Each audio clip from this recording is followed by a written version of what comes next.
Hello friends, मैं सुलेखा गुप्ता। आज हम देख रहे हैं BA फर्स्ट ईयर। इसमें हमने पहले देखी थी पिछली वीडियो में सामाजिक प्रतिमान।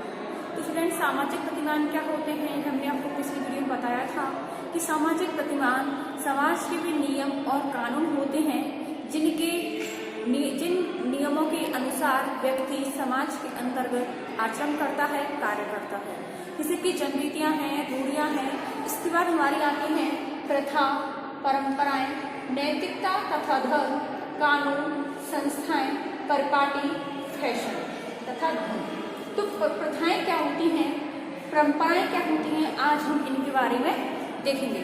तो फ्रेंड्स, हमारी वीडियो स्टार्ट करने से पहले आपको बता दें कि प्रथाएं वे होती हैं जिनमें वे जनरीतियाँ होती हैं जो कि एक पीढ़ी तक निरंतर प्रचलन में रहते हैं और उसको की औपचारिक मान्यता प्राप्त हो जाती है। प्रथाएं भी अनौपचारिक सामाजिक प्रतिमान होती हैं। प्रथा शब्द का प्रयोग ऐसी जनरीतियों के लिए होता है जो समाज में बहुत समय से प्रचलित होती है। प्रथाओं में समूह कल्याण की भाव निहित होती है और इसी कारण से कई बार प्रथा और लोकाचार का प्रयोग पर्यायवाची के रूप में भी किया जाता है। जब जनरीतियों को पीढ़ी दर पीढ़ी हस्तांतरित किया जाता है तो वे प्रथाओं के नाम से ही जाने जाते हैं। प्रथाएं नवीनता की विरोधी होती हैं और कार्य करने के परंपरागत मार्ग पर जोर देती हैं। प्रथा की परिभाषा देते हुए हमारे प्रोफेसर किंग्सले डेविस कहते हैं कि प्रथा शब्द विशेष करके उन व्यवहारों की ओर संकेत करता है जो पीढ़ी दर पीढ़ी होता चला जाता है। अर्थात वे प्रथाएं वे व्यवहार होती हैं जिनका पालन केवल इसलिए किया जाता है कि बीते हुए समय से उनका पालन किया जाता है। प्रथाओं में कुछ विशेषता होती है। इसकी प्रथाएं समाज में व्यवहार करने की एक विधि होती है। प्रथाएं वे जनरीतियां होती हैं जो कि एक पीढ़ी से दूसरी पीढ़ी यानी पीढ़ी दर पीढ़ी हस्तांतरित होती जाती हैं। प्रथाओं को समाज की स्वीकृति प्राप्त होती है, इसलिए भी इनमें स्थायित्व पाया जाता है। प्रथाएं व्यक्ति के व्यवहार पर नियंत्रण रखती हैं। ये सामाजिक नियंत्रण का औपचारिक साधन होती हैं। इनकी प्रकृति बाध्यता मूलक होती है। प्रथाएं अलिखित एवं अनियोजित होती हैं। प्रथाओं का निर्माण नहीं होता है, बल्कि ये समय के साथ और धीरे धीरे विकसित होती है। इस प्रकार ये इतिहास की गई। प्रथाओं का उल्लंघन करने पर समाज द्वारा प्रतिक्रिया जो व्यक्त की जाती हैं और ऐसा करने वालों की निंदा की जाए, आलोचना और हंसी मजाक की जाती है। इसके बाद आता है प्रथाओं के बाद में आता है हमारा महत्व। प्रथाओं का महत्व क्या होता है? तो प्रथाओं का पालन करना लोग अपना कर्तव्य समझते हैं, उससे वे अपना मनोवैज्ञानिक संबंध मानते हैं।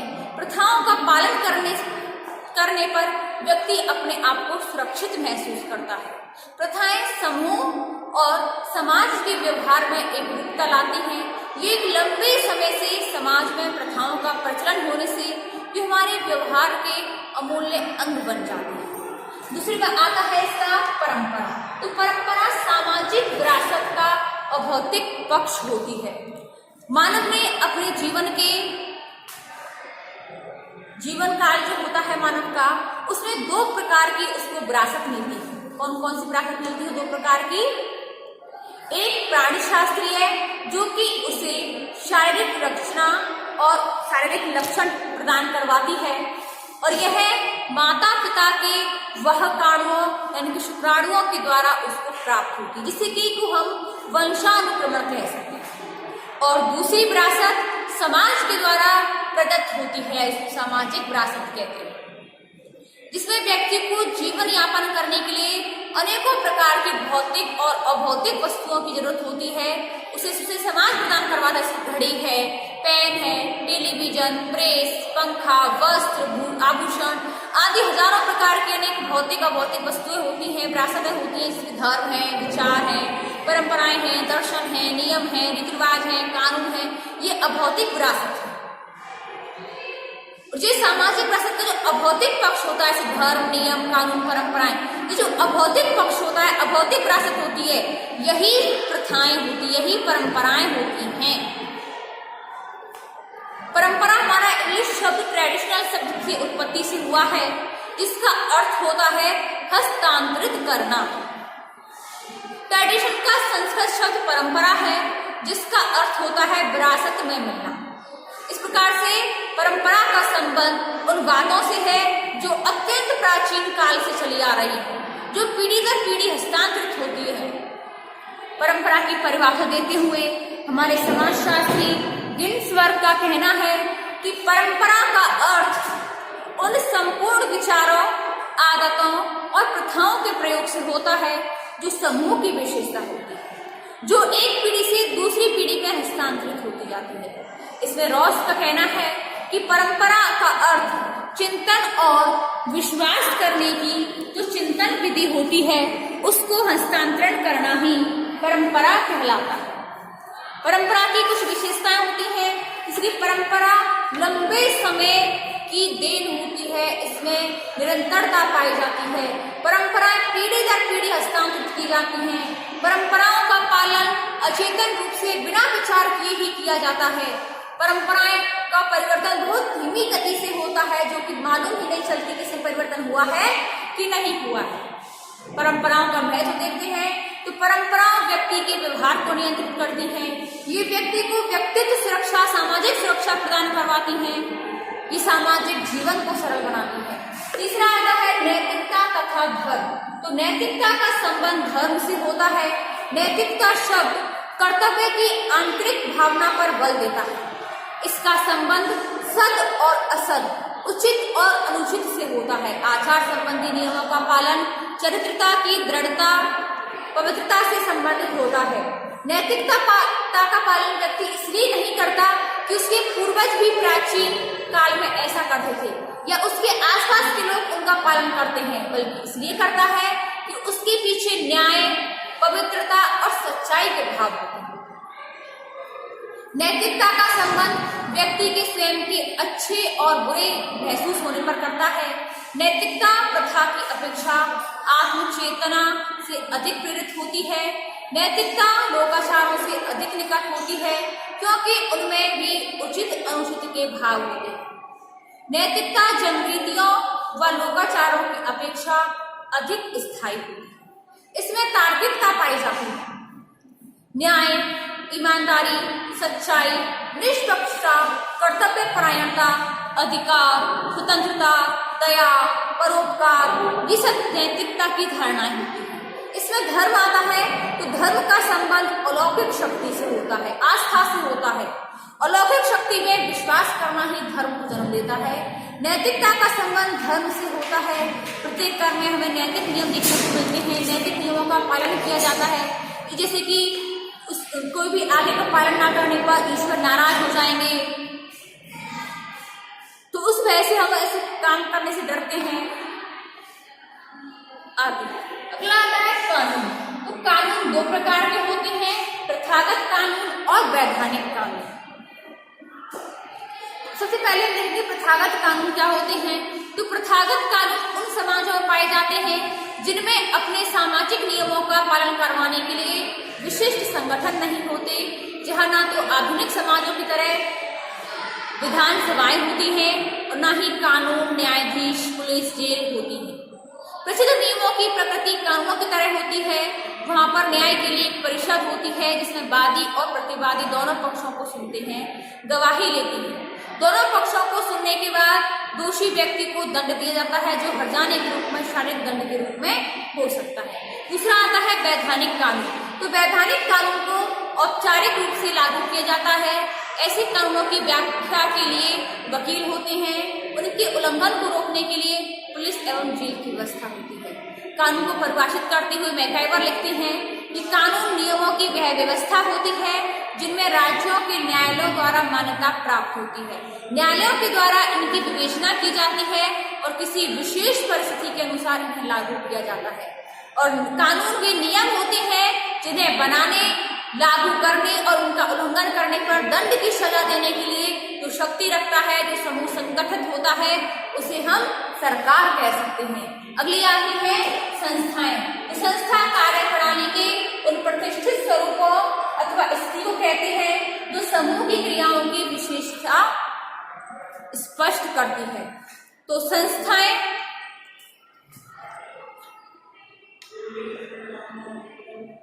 संस्था वह अंग है जिसके माध्यम से समाज के कार्यों को क्रियान्वित किया जाता है। समनर ने अपनी पुस्तक फॉकवेज में संस्था शब्द का व्यापक रूप से स्पष्ट किया है। समाज में निश्चित और सुस्थापित कार्य प्रणालियों को संस्थाओं के नाम से जाना जाता है। अगला आता है परिपाटी एवं शिष्टाचार। तो परिपाटी एवं शिष्टाचार विशिष्ट प्रकार की लोक रीतियां होती हैं। इनका कोई गूढ़ अर्थ नहीं होता है। ये हमारे सामाजिक संबंधों में सरलता उत्पन्न करती हैं। परिपाटी किसी भी कार्य को करने का एक परंपरागत तरीका होता है कि व्यवहार के अपेक्षाकृत एक निश्चित स्वरूप को स्पष्ट करती हैं, जिसका किसी एक विशेष परिस्थिति में पालन किया जाना चाहिए। उदाहरण के लिए भारत में बाईं सड़क पर चलना चाहिए, अमेरिका में दाईं ओर चलना एक परिपाटी होती है। शिष्टाचार किसी कार्य को करने का उचित ढंग होता है। समाज में व्यवहार करने के कई तरीके हो सकते हैं, उनमें से हम एक कोई अच्छा तरीका चुन सकते हैं। जैसे कि मान के चलिए कि हमारे घर पर कोई गेस्ट आए तो उसका हमें आदर सत्कार करना है, उनका सम्मान करना है, बड़ों की आज्ञा का पालन करना। तो ये क्या हुआ, एक शिष्टाचार हुआ है। तो इस प्रकार का कार्य करने में व्यक्ति के सामने कई विकल्प हो सकते हैं, उनका उसको क्रम करना होगा। जैसे कि हम अभिवादन कैसे करते हैं, भोजन किस तरह से करते हैं, वस्त्र किस प्रकार के पहनते हैं, अपने मित्रों का परिचय कैसे करवाते हैं, ये सभी शिष्टाचार के अंतर्गत आते हैं।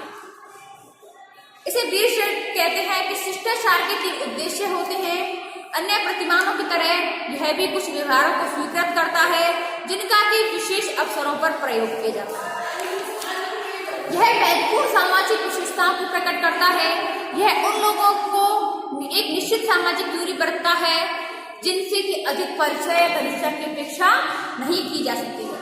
शिष्टाचार में औपचारिकता अधिक होती है और यह उन लोगों के साथ अधिक प्रयुक्त होता है जिनसे घनिष्ठता नहीं होती है। अगला आता है फैशन तथा धुन। तो फैशन का संबंध मानवीय व्यवहार से संबंधित एक समाज अथवा समूह की पसंद से होता है। यह समय के साथ परिवर्तित होती रहती है और यह परिवर्तन समाज एवं संस्कृति के द्वारा स्वीकृत होता है। तो स्टूडेंट्स, आप फैशन के नाम से प्रचलित होंगी कि फैशन क्या होता है। तो मानव समाज जो सदा हमेशा ही पूर्ण स्थायित्व नहीं चाहता है, वह नवीनता और भिन्नता के लिए भी चाहता है। तो वो भिन्नता नवीनता में जो परिवर्तन होता है वही परिवर्तन फैशन कहलाता है। यह प्राचीन आदर्शों का अंधानुकरण करता हुआ नवीनता और परिवर्तन का प्रेमी होता है। यह विरोधाभास इस प्रकार से सामाजिक प्रतिमान द्वारा करता है कि थोड़े समय तक प्रचलन में रहते हुए भी किंतु जितने समय तक चलते हैं उतने समय तक एक मनुष्य इसके प्रति पूरी निष्ठा रखता है। ऐसे सामाजिक प्रतिमानों को फैशन, धुन या सनक कह सकते हैं।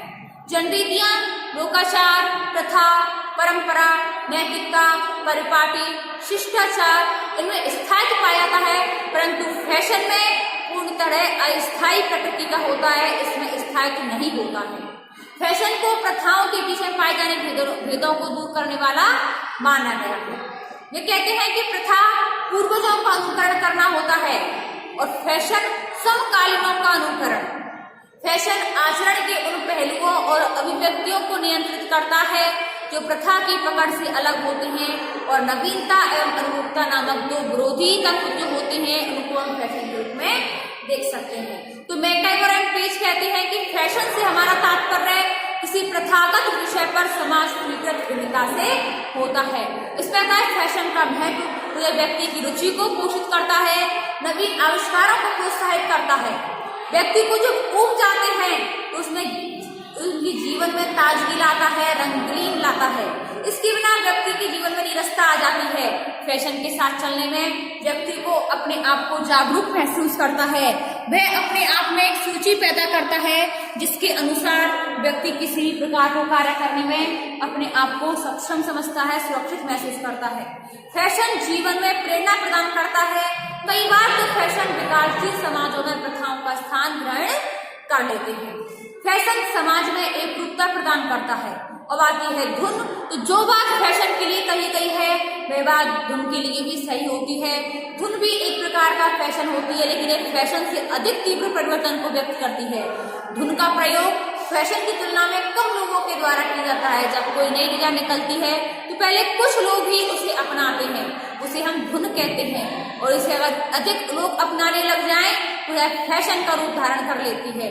जैसे कि मान के चलिए कि कुछ समय पहले बालों को रंगों से सजाना एक धुन था, लेकिन अब वह एक फैशन पर चल गया है। जैसे कि आप कलर करवाते हैं बालों में, तो एक फैशन चल गया है। धुन फैशन की अपेक्षा अधिक परिवर्तनशील होती है, आडंबरपूर्ण होती है। फैशन की तुलना में धुन बहुत कम लोगों के द्वारा अपनाई जाती है, इसलिए इसका सामाजिक महत्व कम होता है। धुन शीघ्र फैलती है और शीघ्र ही समाप्त हो जाती है। तो स्टूडेंट्स, आज के जो हमारे प्रतिमान थे वो हमने देखे हैं प्रथा, परंपरा, नैतिकता, कानून, संस्थाएं, परिपाटी, शिष्टाचार, फैशन तथा धुन। तो आज के हमारे सामाजिक प्रतिमान तो खत्म हो जाते हैं, लेकिन इनका हमारे सामाजिक जीवन में नियंत्रण क्या होता है, इनकी हमारे समाज में भूमिकाएं क्या होती हैं, विशेषताएं क्या होती हैं, इनको हम देखेंगे अपने कल की वीडियो में। आज के लिए बहुत बहुत धन्यवाद।